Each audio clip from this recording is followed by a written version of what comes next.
Okay, hello everyone. My name is Chris Lamont, and I'd like to welcome you to the inaugural NYO Canada online workshops. Our YouTube live chat is open, and we will be fielding questions at the end of the workshop. So please feel free to post any comments, questions, as well as chat amongst each other throughout the presentation.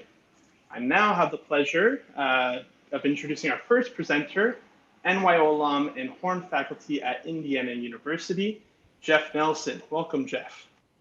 Hi, thanks for having me.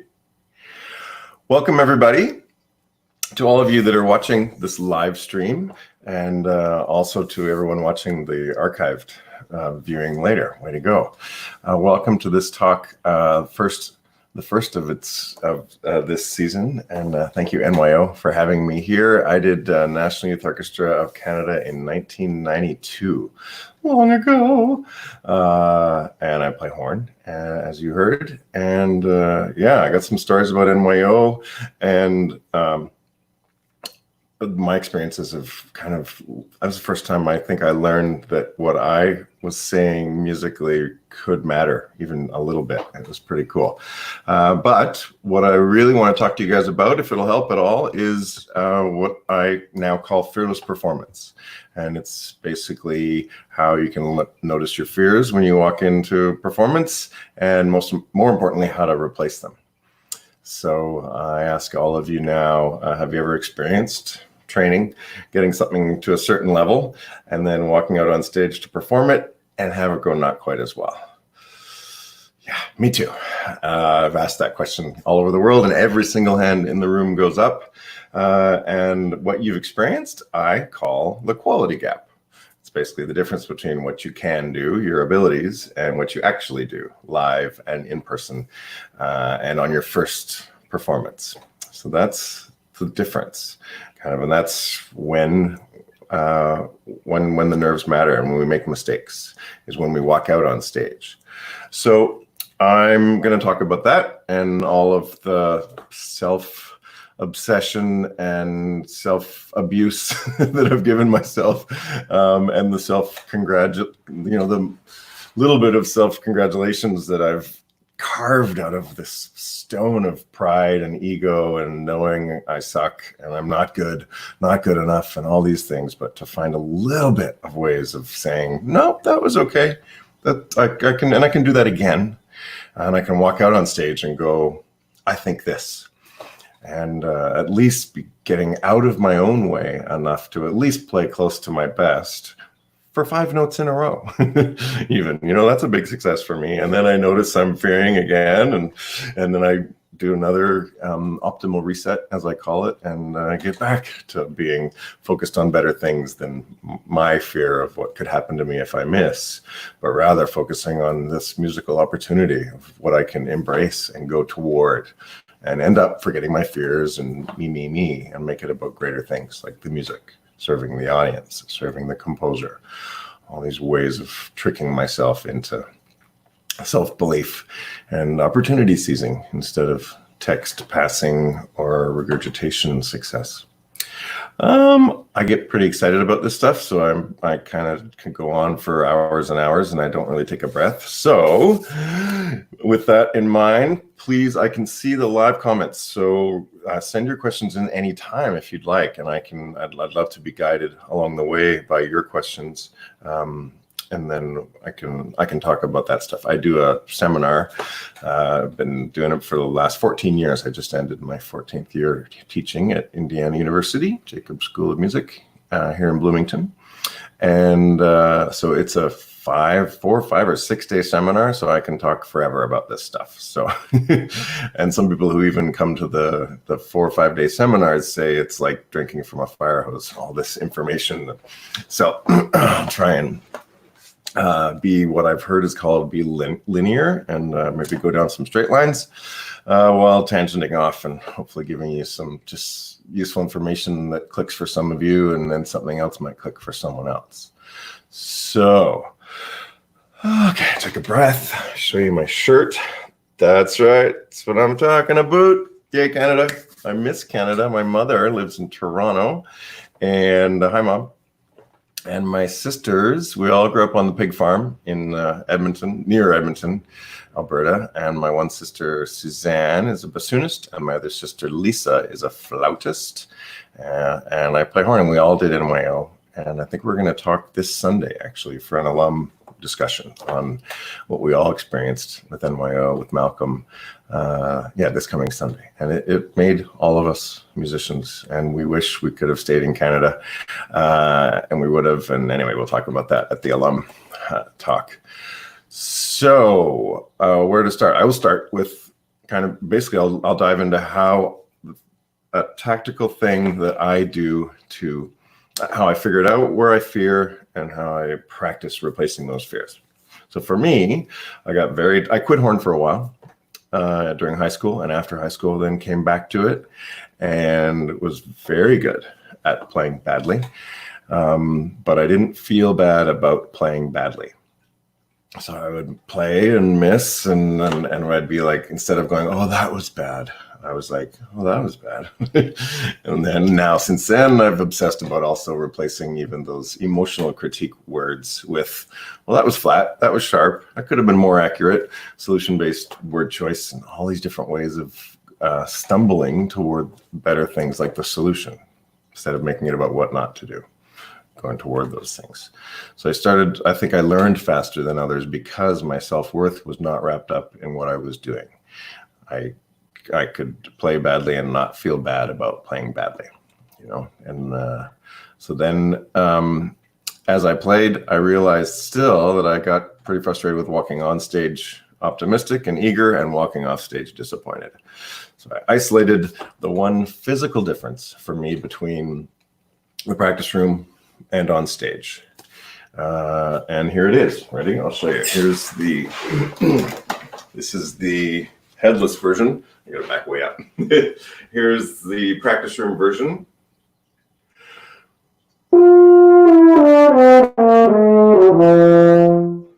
And here's the on-stage version.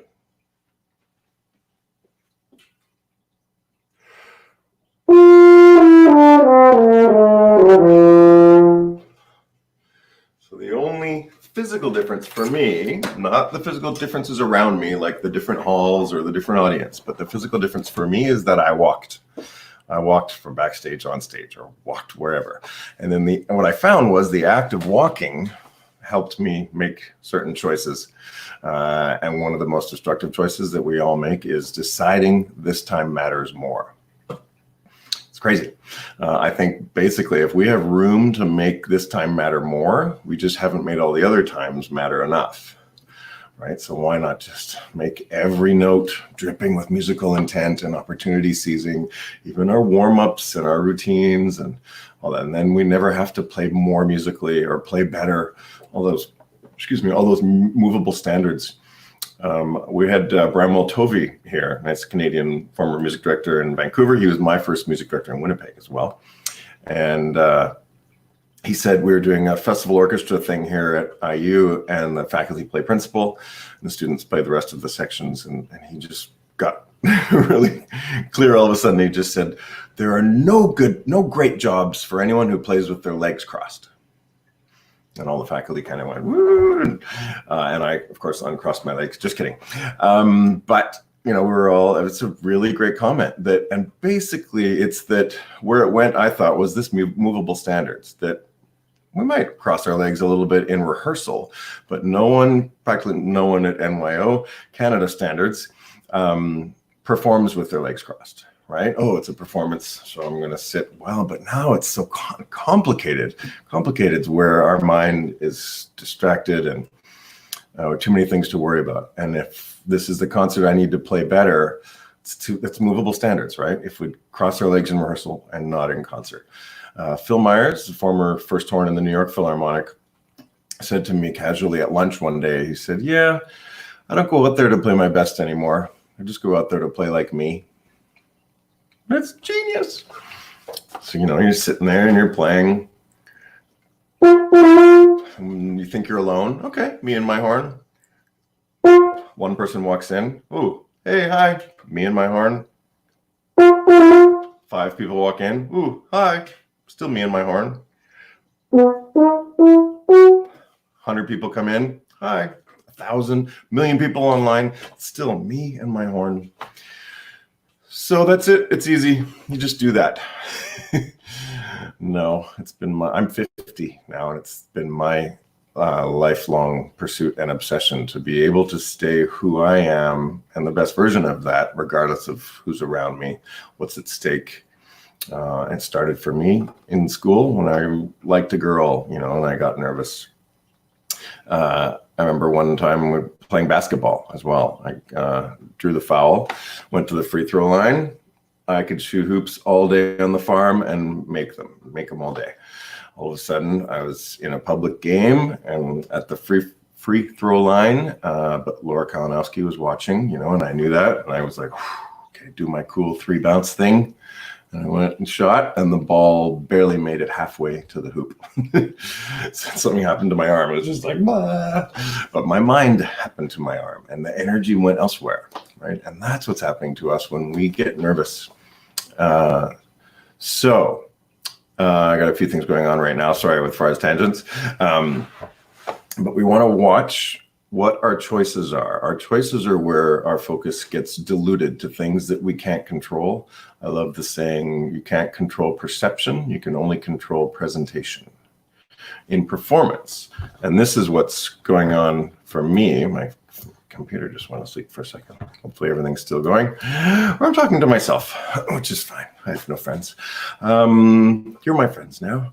So those choices are what we have to watch and learn about. And each one of you and myself, we're just learning about who we are and how we choose and how to make habits that we choose better things to focus on. Those are all choices from repetition. So how I work on that is, since the difference between the practice room and the performance is the walk, I practice the walk. And that's the main idea behind, I call it my magic line performance method. And so basically I keep moving my hand. I see it on the screen here. So I have a magic line, and the magic line is drawn between backstage and on stage. And every time you approach this magic line to enter your performance arena, you bring every choice you've made your entire life. So that can either be food for more fear, yikes, or inspiration to clean up your choices. And we'll see, because if it's happening this time, right before I cross the line and I'm freaking out, okay, not much I can do this time, unless I have my tools and I have my backstage rituals and my inspirational sheet, all these things that I use to put myself in an optimal as possible place in the 3 seconds I have standing at that magic line before I go out on the stage. We make a lot of mistakes, and where the fear comes from is all those shoulda, coulda, wouldas. How am I going to do, trying to control the future that we cannot control? But yeah, if you're choosing to think backstage, oh, I should have practiced more, or all that stuff, it's too bad, too late. Get over yourself, embrace what you got, and do the best you can with that version of you, of what you got and your skills. At least there, you at least have 100% of what you got. Yeah, no pressure at all. You're just standing at the line. But yeah, embrace what you got. The big 3 concepts for the Fearless Performance stuff is learn, love well, and let go. And I realized even recently that letting go is not an action. It's actually much more so a result, right? If you have an emotion that you want to let go, you can't really just, oh, okay, I'll just let go of this emotion. The process, for the most part, is embracing of another emotion. It can be another emotion of the same kind, another fear emotion or a love emotion, right? I don't know if you've all heard that there's only 2 intentions in life. It's either love or fear. And that's it. And those 2 things, when I read that, it was like, well, what about anger? No, that's a type of fear. I'm mad that happened and probably trying to control that it won't happen again. Anything is either love or fear. And that's a nice black and white way of assessing how am I thinking right now? Backstage, especially, am I in the love or in the fear? And just love what you got and get out there. None of that worry will help in performance. I love the saying, prayers are rarely answered on stage.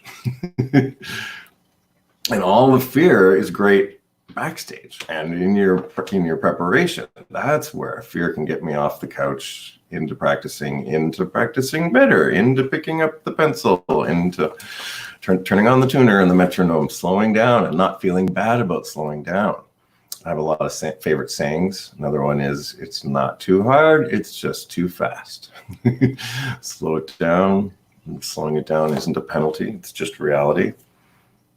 And be doing that work.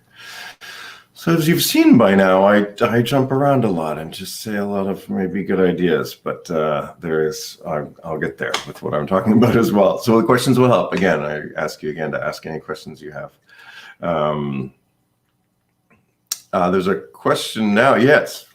Thank you very much. How often do you hear or see your colleagues have backstage rituals before performances? Great question. Thank you very much. How often? Let me see. Random guess, anywhere from 25 to 85% of them. It depends. I play in a brass quintet most of the time now, so I only have 4 other colleagues, and we all have our ways, our different things that we do. And then the orchestra, I played in Montreal for a year, Winnipeg for a year, Vancouver for 3 years. And everybody has their own rituals for sure. And to be able to play at a level that has them in a professional orchestra, I would safely say 100% of people who have their performer mind and their performer abilities to a state where they can win an audition and consistently play in a professional ensemble, they have their own rituals, whatever they are. Some people, it could be talking and chatting. Some other people, it could be sitting and meditating. Canadian Brass do transcendental meditation. And I've found now that I do it within an hour of the performance. And it's 10 minutes of saying a mantra, letting the dust settle. And that lasts me through my 2-hour performance as well, as far as a little bit of relative mental calmness. Also asking what are the weirdest rituals I've seen. Well, I have a pretty nice weird one where I noticed a friend was having me do, my co-writer I'm writing a Fearless Performance book, and he took me through analyzing what I do backstage. And I'll tell a quick story where this comes from. I was preparing for an audition for Chicago Symphony, and I was getting ready, and everyone was saying, you don't want to do that audition. They know who they want. They want someone from Chicago, and I kept just kind of being that idiot going, okay, are you done? I gotta go practice, and I went and practiced. And in the finals, it was me and 8 people from Chicago. So either they were right or I was the only non-Chicago idiot who really went for it, and it changed my playing forever. Learned a lot in preparation for that. I never thought I deserved to win or not, but that's up to the audition panel and how good I can get. So I got as good as I could. And then in the finals, the super finals or whatever, it was me and the 2 guys that got the jobs. So I was the runner-up. And I was sitting there before the finals in the hotel doing my routine and everything. And I looked across the street and I saw this guy walking in his 3-piece suit, and he had a bag lunch. I remember that. And I was like, oh, look at you. You're going to just another day. It's Tuesday for you, and you're going to your job. Today for me, this is going to determine everything I'm worth and where I get to live and all this stuff. God, it's just Tuesday for you. And then I went, oh yeah, actually, Nelson, it's Tuesday for you too. Chill out, get over yourself. And I wrote on my inspirational sheet, it's just Tuesday. It's another day. And it's my, 272nd time crossing the magic line to play these excerpts, or 500th time. Execute, do it again. So I noticed, now back to this person who's helping me analyze my magic line performance, how I practice walking on stage, sitting down with the best version of me. That at one point when I'm standing backstage, I will look somewhere random. Like I'll just kind of go, as I'm walking, I'll look out a window if there is a window. There usually isn't, but or I'll just do something. And it's kind of it's just Tuesday ritual. Like I'm just walking into my kitchen. I'm just doing whatever I need to be. And I'm not just upset, very obsessive about how I walk. on stage. I remember one masterclass, someone else was teaching. I can't remember who it was, so I guess I don't remember that much. But that someone walked on stage and they were self-conscious and they walked to the stand and then they were like, okay, let's do it again. And they chilled out and walked off stage and they were like, walk like that. Walk like you're walking off stage, that you're done. So that's one of the rituals I do as well, is that magic line is my finish line. I've ran the race. Now I'm done the race and I'm walking on stage for the party to celebrate and play some music and share and get over myself with that mental and emotional gymnastics or selective naivety, selective stupidity, whatever works, Yeah, so all these rituals, and they become rituals just by habitually doing them. The fearless performance concepts and the magic line performance method, what I've found, there's a lot of different methods that work and can work for you, and all you have to do is find the one that works for you, and the combination of the different ideas of what works for you. And it's through experimentation and getting to know yourself, how you choose fear, and how to live in a place where you're centered on things better than fear, right? So you walk through and you do all these different ways of performing. And my goal with Fearless Performance, Magic Line Performance Method, all my students here at IU, they start each lesson with a Magic Line Performance. They walk in and they perform at first, and they can look forward to that and that performance experience every time. So the method is quite specific, just so that it all becomes a habit. And that's one thing I heard from quite a few people. My screensaver keeps coming on, is that it fills your mind with at least something to do. Okay, stand here. Now I read my sheet. Now I do this. And you just become, so that you don't have to worry about forgetting anything. That's massive. Emptying the horn.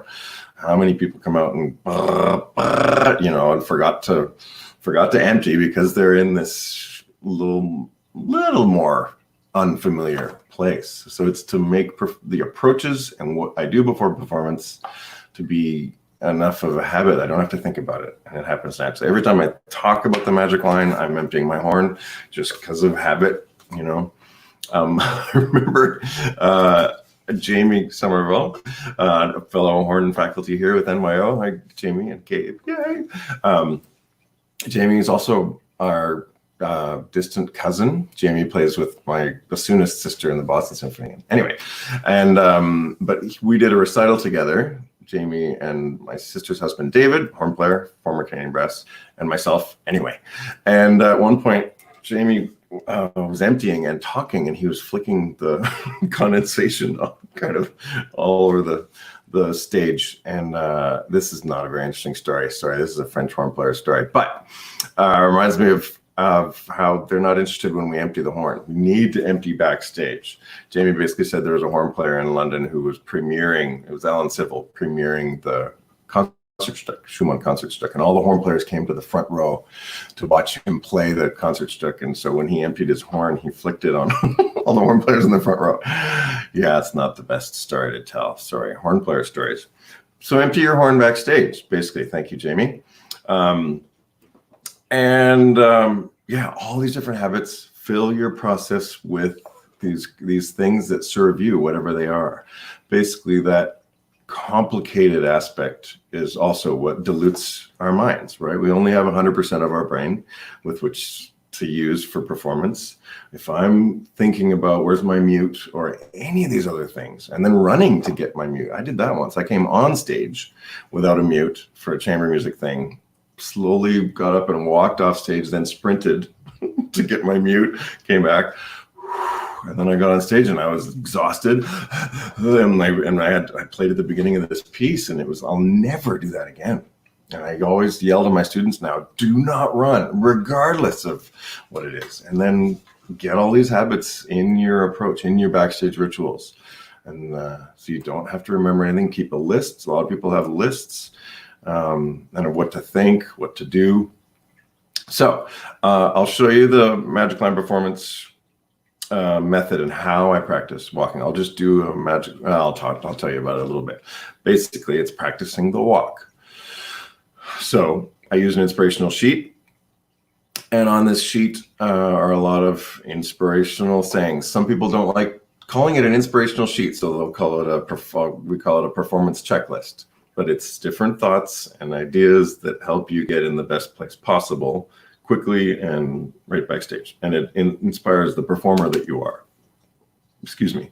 So even I noticed another thing when watching my Magic Line methods, that I'm not really all that focused on what I'm about to perform, what the repertoire is. My backstage ritual is super consistent so that it's simple and the same each time and not repertoire based.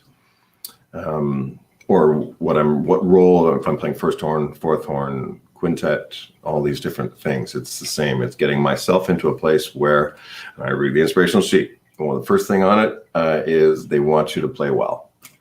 Imagine thinking that right backstage. It's just really good self-talk, but at the time where we need it most, and this is when I'm going to forget, no matter how much I've done this, I still use a sheet because it's that one thing that I had to read to come to my mind. Go for death. Like it's your last dying breath. It's another big one. Don't ask, tell. Every excerpt is the only excerpt if you're getting ready for an audition. All these different reminders. So stand backstage and read it, and then just take my 3 seconds and get as calm and optimal as I can get. I've talked to some people who try to, stretch and get a certain space or a certain state of mind, and I think that's dangerous. It's potentially high maintenance or needy to get to a certain state, because then what happens when you can't get to that state of mind or body? Now you're going to maybe think a little bit less of yourself. And in auditions or performances, 1% matters, right? Where your mind is and your self-belief, all those things. So I get as good as I could in 3 seconds, look out my window or whatever, and I read the inspirational sheet or do the sheet first and then go, okay, I get to perform. And I walk out on stage, and let's pretend it's an audition. Auditions are good examples of a performance opportunity that has the most potential for fearful choices. It's not the reality, but it's definitely what we take on as a perceived reality. But you can look at auditions as concerts too. You're just performing your repertoire for a different type of audience, but that doesn't matter. Your job is just to execute. Find out later if they hired you, right? So I walk out on stage. When I get to the stand, I read the inspirational sheet again. Even in those 10 seconds, not a lot of opportunity to make things a lot better. Not going to learn a new fingering or a new rhythm, but there's a massive amount of opportunity to make things a lot worse, even in those 10 seconds, right? So I read the inspirational sheet again. We are expert doubters. So I read it again. They want you to play well. Okay. Then from there, I go to my music and I have a Post-it note depending on what I'm playing first. And it has 3 things on it. And usually my template for that, and this I think is in some handouts that we're sharing, something visual, something emotional, and then one technical thing as well. So for Tula Lynchspiegel, I have a picture of a jester like that, and then fun jester dancing, and then crisp fronts is my one technical thing. And I look at that Post-it note, and my huge story that I've made for that excerpt becomes this small instant thing that I'm right at my story right away, right? Thin slicing, as Malcolm Gladwell says in Blink, to be able to just see that whole thing in an instant. And then I take my 3 seconds and play it. And then with the Magic Line performance method, after you're done performing, you smile every time and you say, okay, it's time to clap, Grandma. In your minds, you're showing us when you're done. And then you success collect. Say one thing 100% constructive or positive about what you just did in the story way. So I'll do a Magic Line now. We have some good questions coming up we're going to get to in a second, but I'll do a Magic Line for you now.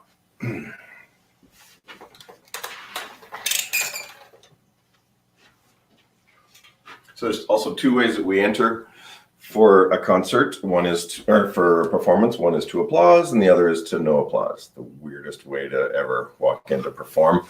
These auditions with no applause, really weird. But you have to practice for either. So you decide whether you're going to come into applause or no applause. And so this is going to be to no applause because I'll simulate an audition. So I start in that way.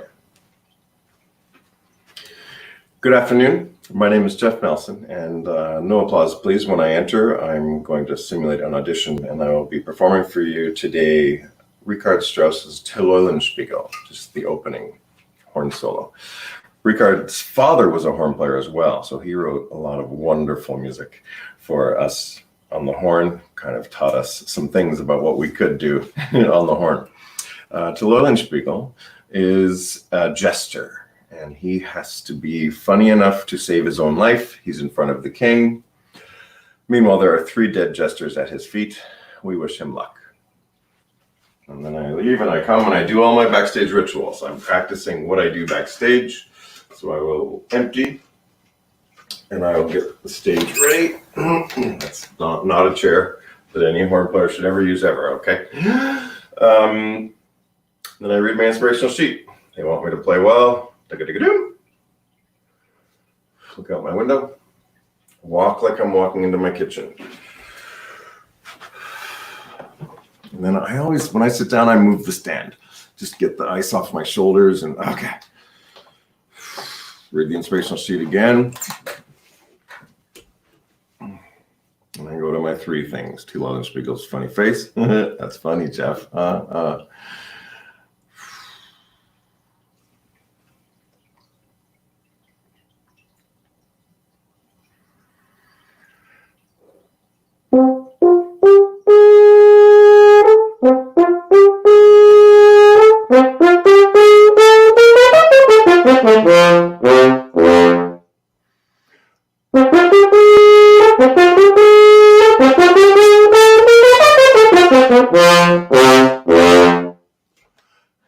And then smile and take your bow.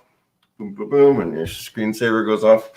And then I say, I successfully conveyed the shiny metal fronts to the bottom of Till Eulenspiegel's shoes by having nice, crisp, metallic, shiny fronts to my first 3 notes. And that's it. So that's a whole Magic Line performance. And it's packed into this thing of self-imposed choices and realities of performance while looking at who I am, what choices I make along the way. Yeah, my mother, who teaches singing, says, if you're listening and the audience is listening, then who's singing? Oh, so that's one of the big differences between practice room and performance. Practice room, I can be listening and deciding, oh, that's bad enough for me to stop for, and all that. And that's a place of your attention and intention. But once you cross that line into performance, a lot of things are similar, but there are some pretty critical, really important differences. And one is no stopping. And know that self-critique is not very useful in performance. A little bit maybe adapting to your clarinetist or your concertmaster, whatever those things are. But otherwise, you're there to execute. And you've made such a glorious plan in your preparation stage, and you've rehearsed it and practiced it enough times that now you're about to do your best version of that along the way. And then record yourself and learn later. But one thing you are learning maybe is to field a fearful choice and then figure out how to replace that. That's the one thing you got to learn in performance along the way. So yeah, let's go to a question here from if fear is a motivator for practice, would there be potential for the skills developed out of that practice to be fearful? I think if I understand the question properly, and if I don't, please let me know. If fear is a motivator for practice, would there be potential for the skills developed out of that practice to be fearful? So, no.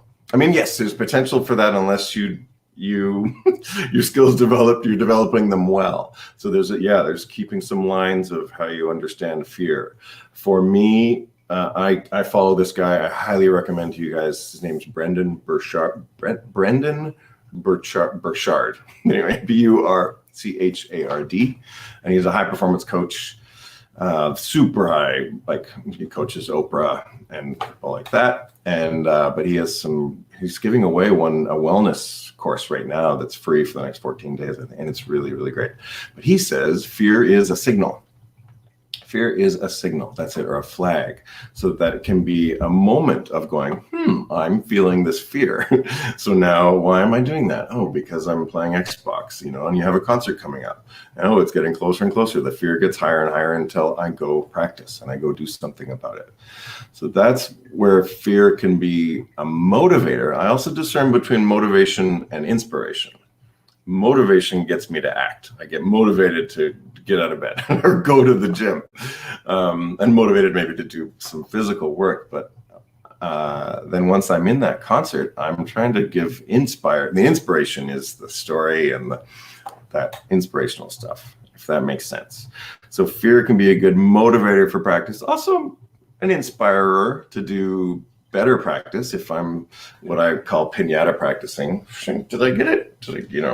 We do that a lot and we get a little better, but we can't know why, right? Because I think when we practice, we have to be scientists, right? If we do something, change 10 things and do it again and it's better, we can't really know why.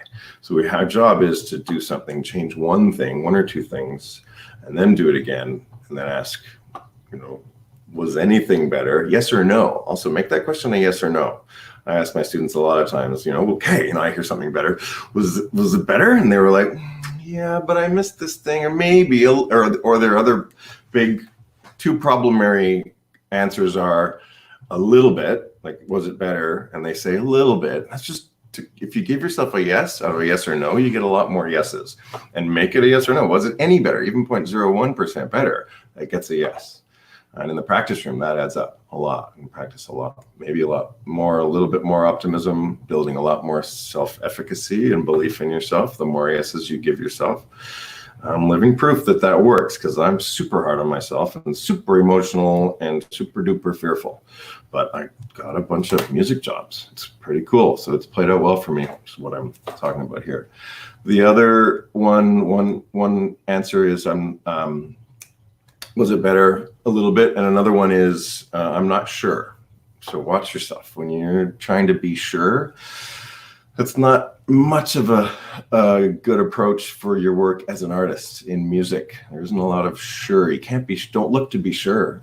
Was it a little better? Maybe. And then you can say, yeah, maybe, and try it another 100 times to see if it's useful for you and your pursuits and your definition of success, where you're going and where that might lead you along the way.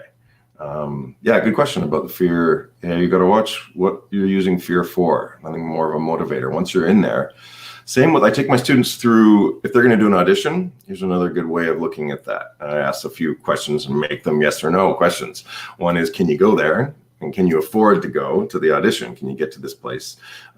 Yes or no? If no, then that audition is not for you. If you can't afford it, or like just that simple math of finances and all that. And then, would it be good for you to do this audition? Yes or no? Yeah, it would be. That's always gets a yes.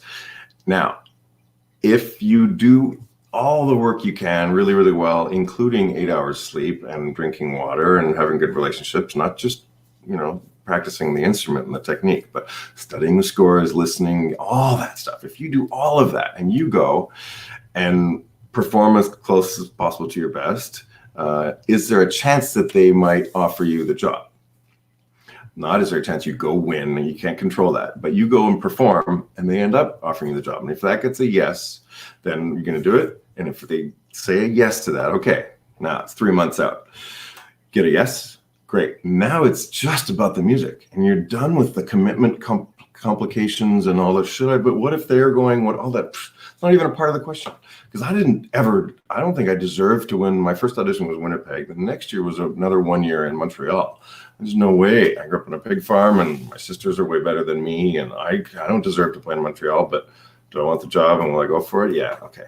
So then I just did the practice and made it about the music. And then to my shock, they offered me the job. But yeah, it's that commitment. And then now it's about your musical studies, and that's it, and getting as good as you can. And you're not going there to compete either. If you compete, you're lowering your standards. Now you're playing against a bunch of other lowly humans, Michael Jordan, Williams sisters, Beethoven, Mozart, Bach. They weren't competing. They were getting as good as they could be. And then they looked around and they were that good. Yeah. Okay, I think there's another question that came online. When you mess up in a live orchestra audition, how do you mentally help yourself not focus on that mistake while you continue to play? Great question. Okay, so it's another story time. I think this was in the Montreal audition that I have my inspirational sheet. And I mean, practice performing, perform, and as often as possible, find ways to have the emotional hit of making a mistake last less long and be less dramatic for ourselves. And practice being able to lay it down and execute, knowing you're being recorded and you can learn later. So it's a certain type of mental ability and skill set that we all have to develop to be present in performance. And controlling or influencing, I guess I'm not a big fan of the word control, but influencing my presentation, ending up letting go of perception and the note that I just played that's in the past that I can do nothing about, right? Specifically though, when I was in an audition, live orchestra, this is an audition question too, that I picked up my horn and I played a few things and they went well. And then I read the inspirational sheet between every excerpt as well. So I play an excerpt and then it's done. And then I take the sheet out, and while I'm emptying, I read it again. They want you to play well. All these different things. I watched Rocky before one audition, so I had "Yo, Adrian" down the side of my inspirational sheet. Goofy faces. I also keep track of for whom I played the best during all my Magic Line performances. So I write, play for this person.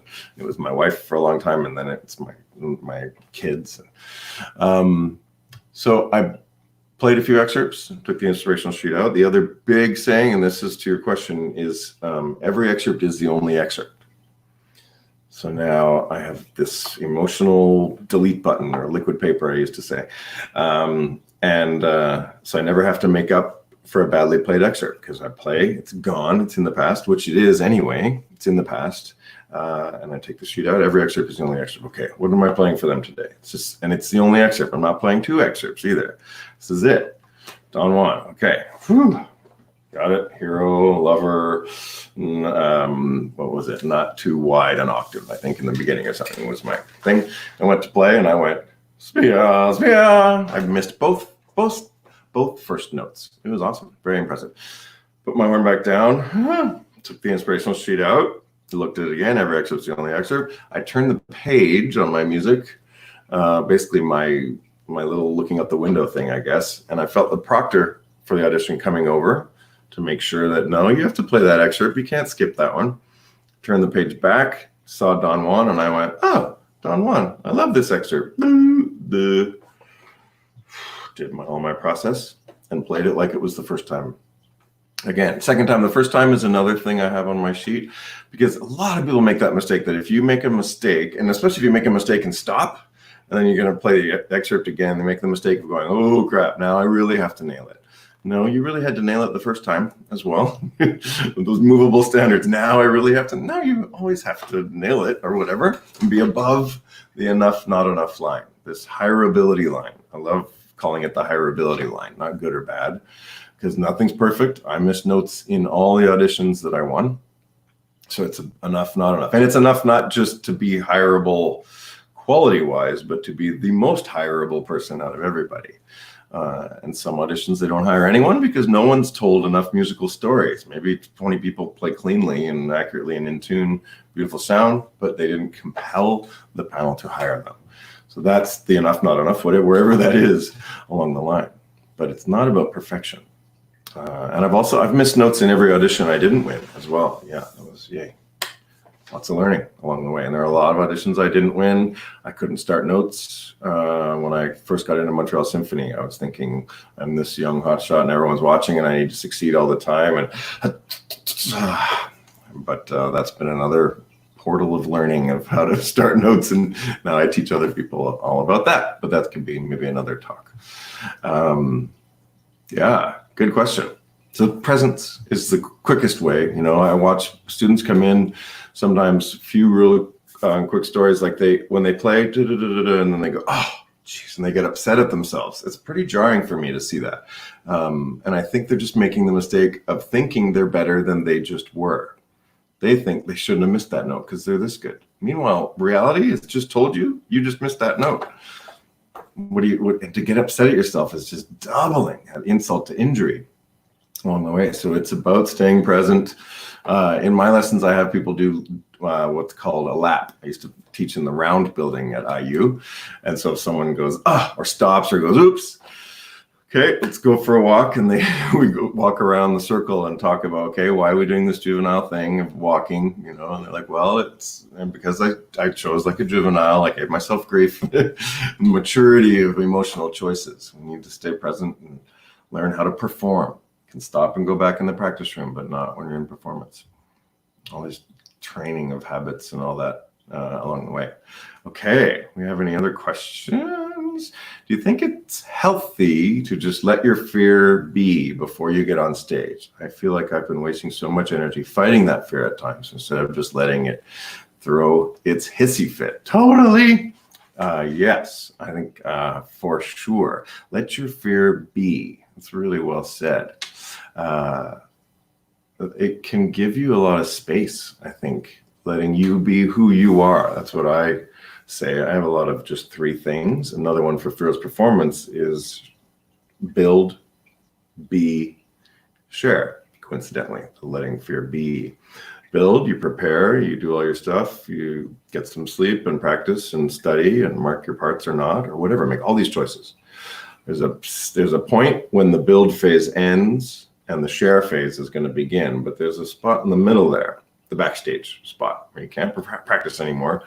There's this be phase here, and that's where I love the concept of just be. Let your fear be, and your optimism and your hopes and all of that. Let that become whatever the present, today, this instant soup of who you are is, and be okay with that. And that's a lot of work. I'm 50 and still dealing with that and fighting it and embracing it and appreciating it. And then, giving myself grief again. No, not good enough. There's an amazing TED Talk by Brené Brown.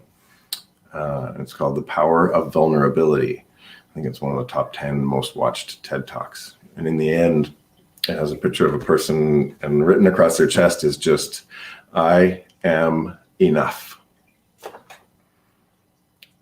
And you are. Every time, you may not be enough to be hired, but that is not the place for those thoughts.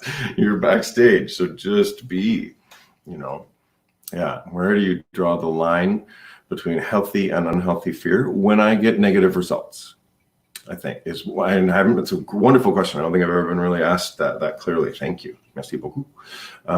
It's when the gauge is a lot of times, if I get negative results, if I have a bigger quality gap, if I have any quality gap, but some of the difference between what I can do and what I actually do. But I know myself well enough now to know which quality gap things are caused because of technical things and which ones are caused by choices and fear and emotional things.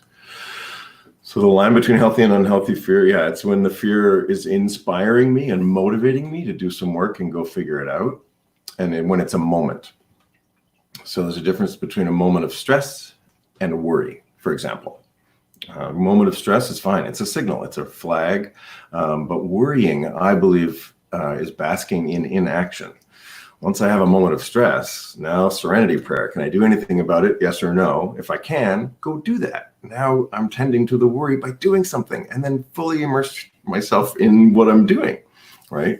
And that can, if I'm in that enough, if I can focus enough in that, I end up letting go of those fears. But worry is an active thing. I'm worried about this thing. That makes sense? Versus I have some concern or there are mild lines between them, and it's a mess. I haven't got it all figured out exactly. But another unhealthy one for me, I think, is frustration.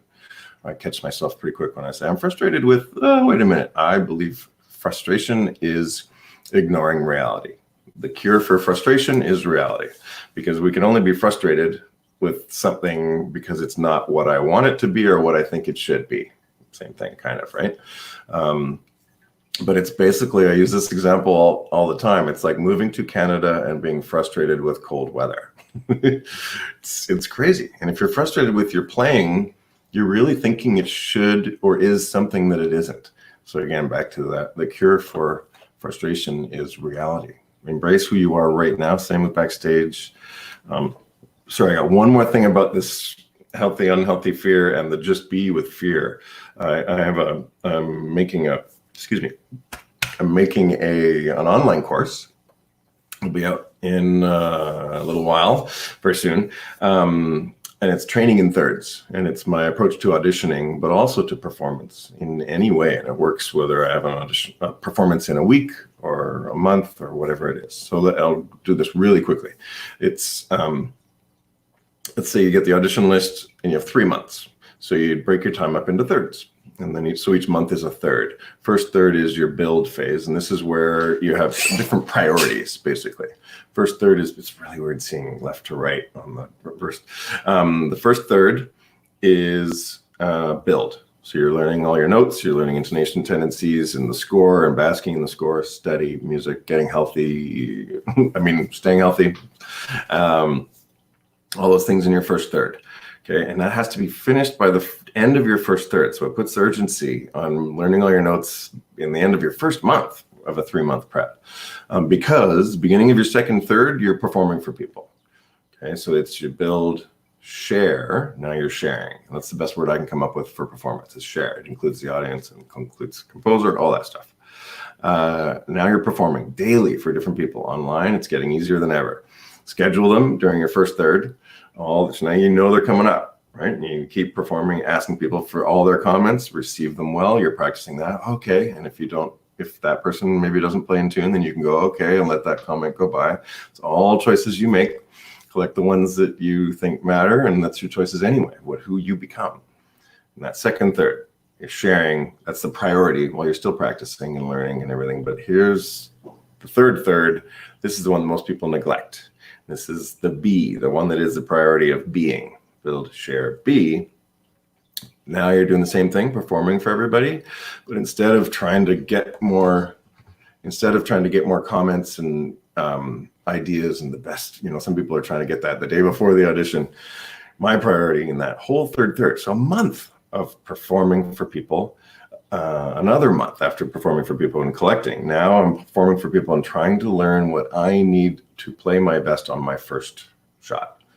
And you're marinating in being backstage and letting the fear be and walking out and going, okay, I'm choosing this. How'd that go? And assessing and perform for someone else the next day. And now you're marking your parts in that other way of, whoa, I missed this note this way. Ooh, and the next time I'm going to do that is in performance.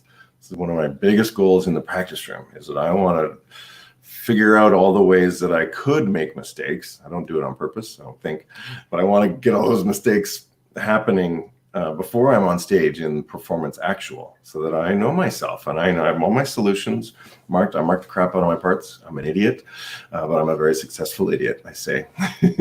I'm not embarrassed for all the markings on my parts, but if someone else saw my parts, they'd be like, dude, that's really, you need to write that? Yeah, I do, because I messed that up a couple weeks ago. Rather do it, have the solution on there. Now I'm rushing because we're running out of time. Sorry. Hope that helps. Next question would be awesome. Let your fear go. I've most commonly heard the advice of being able to recognize your fear as nervous energy, thus allowing it to become the adrenaline of excitement. Totally.